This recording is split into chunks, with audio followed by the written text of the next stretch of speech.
What's up, guys? You're about to watch a video from a business meeting Q&A session I had in Singapore a couple months back. Felt that there was some serious details in there that a lot of you could get value from, and thus I'm making this silly little intro video to have you enjoy the rest of this video. Super excited about it. Would love to see your comments down below on what you're getting out of this video as I try to continue to listen and build so I can bring you more content.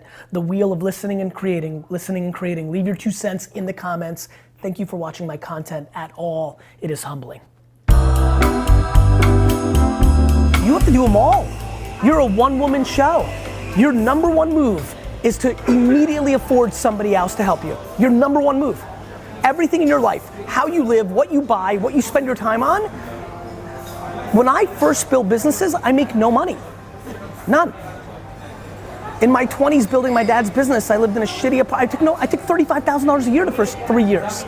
VaynerMedia, I didn't make any money. Your number one job is to have other people help you. Otherwise, you're gonna be spinning in a wheel your whole life. You have to actually figure out how you can afford to grow. So the first way I always tell solopreneurs they can grow is by making less money personally. I don't know your living situation or how you live your life, but if you're going on this journey to build a business, excuse me, the business matters more than you. Yes. So I would want the roof over your head to cost you less money. I would like the food that you put in your mouth to cost less money. You have to look at everything else you're doing in your life. How much time do you spend on marketing? In a day? 0 sometimes, I assume? Yeah, sometimes. In a week, how much do you spend on it? 2 hours. 2 hours, great. Now is the most important part of this meeting. How many hours do you sleep at night? I have to have 7. Great. So I love the way you said it. I have to have 7. So if I wanted to say go to 6 so that you pick up 5, you're gonna say to me, Gary, I have to have 7, right? Now let's go somewhere else. I have to know what you're doing the other 17 hours. I would bet the house that we can find an hour every day. I guarantee it. Because you might be working all 17 hours, but you might not be working on something smarter than spending an hour a day on the thing that you're talking about. Do you understand? Yeah. You know, people talk about working hard and working smart. The answer is only both. You have to work hard and smart based on your ambition. You need 7. I'm glad you said it that way because this makes this piece of content more valuable. It's the 17 other hours. I'll give you an example. A lot of people drive to work for 45 minutes. If they took a bus for an hour and 15 minutes, they would save money and get more work done. But do you have the humility to take the bus versus driving your car? Because your mouth says you want to pull it off, but do your actions map it? Got it? I think most people fear it being tough when they're asking for something crazy. Do you know how hard it is to be a millionaire? It's unbelievably hard. Yep.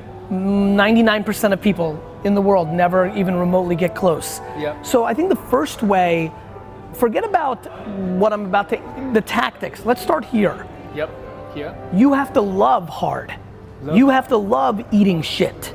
Yes. You have to love people leaving comments saying you suck. Yep. You have to love the process. Everything's easy for me because I don't care what people think. Mm-hmm. I prefer everybody thinks I'm gonna fail.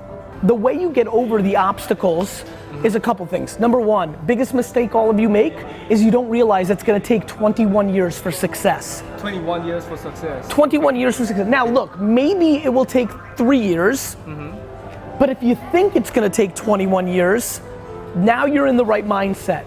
Everybody thinks they're gonna take a camera, post a couple posts on LinkedIn, post a couple posts on Instagram, 6 months and I'm gonna be on a yacht. It's stupid. Yeah. Okay? True. So no patience. The reason I get through everything is I want the pain, I want the process, I have the patience. I don't care when I have setbacks. I know that I'm asking for something special, and if you're asking for something special, it should be hard. Okay, true. Like, true. why are you entitled to be a millionaire?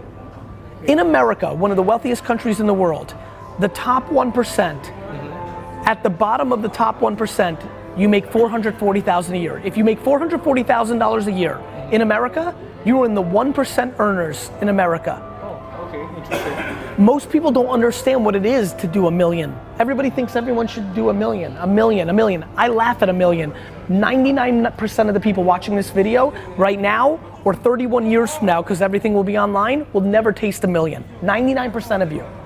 Now, when you internalize that, all of a sudden now you're gonna respect what you're asking. Yeah. I want people to respect their audacious ambitions more. You scale it through more people and more executions. I know it's crazy to hear, like, when you're in the services business, you scale it with more services. Now what happens is a lot of people try to talk people out of service business and say, especially in a market like this, you have to build technology, you have to do this, because that's theoretical. That's what sounds right. But if you're gonna build a bigger production company, there's only two ways to do it. You do more productions, or your productions cost more money. You either do one production like George Lucas does, and they pay you $400 million or $2 billion or whatever, or you do 80 times more productions than you do now. How did I grow VaynerMedia? We just did more, and it was more expensive of that thing. The thing that a lot of people forget about me as an influencer was I didn't really start becoming an influencer until I was 35 years old after having a 15-year career of being a business person. Yep. My influence is not out of the arts or looks or the arts, Yep. the classic ways. If entrepreneurs didn't start becoming cool, it would have never been a path that I think I would have taken. I think you're right. I think the thing that you need to think about is if you were gonna build technology in between an influencer and their audience, you are staggeringly vulnerable to Facebook, Snapchat, and Twitter, like staggering. Your features, they're all gonna be features. Look what happened with stories on Instagram. Influencers lived on Snapchat as well. Yep. One feature and they move so quickly.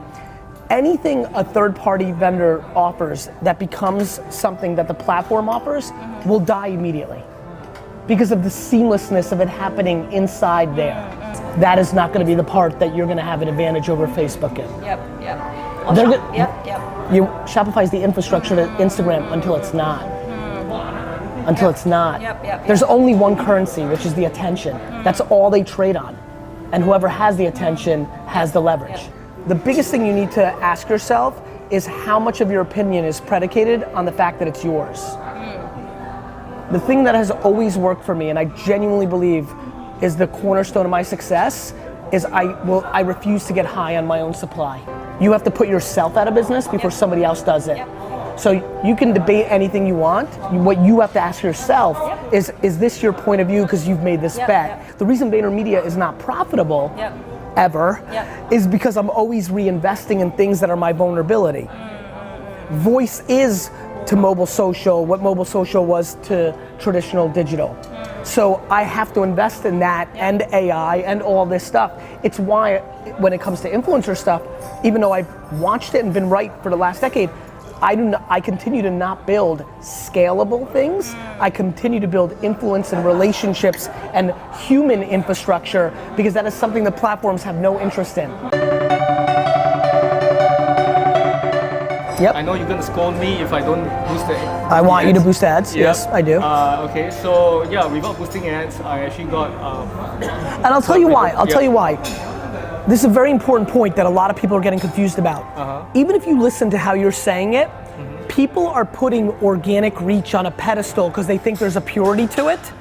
Even subconsciously, if you listen, when you watch this back, you'll see that you and most have organic on a pedestal because there seems to be a purity of that. It speaks to the quality. I understand. The problem is, for me, why I would scold you, and you're right, is when ads are so underpriced, you have to take advantage of them. Because in 4 years, when organic will still matter, but the ads cost $88 to get in front of 1,000 people instead of 7, people are gonna regret not spending on the ads. Off and go harder. Baby girl, the world is yours, your doubt should be a martyr. Let it die so you can fly and spread your wings, and don't ever let them chains hold you down from your dreams.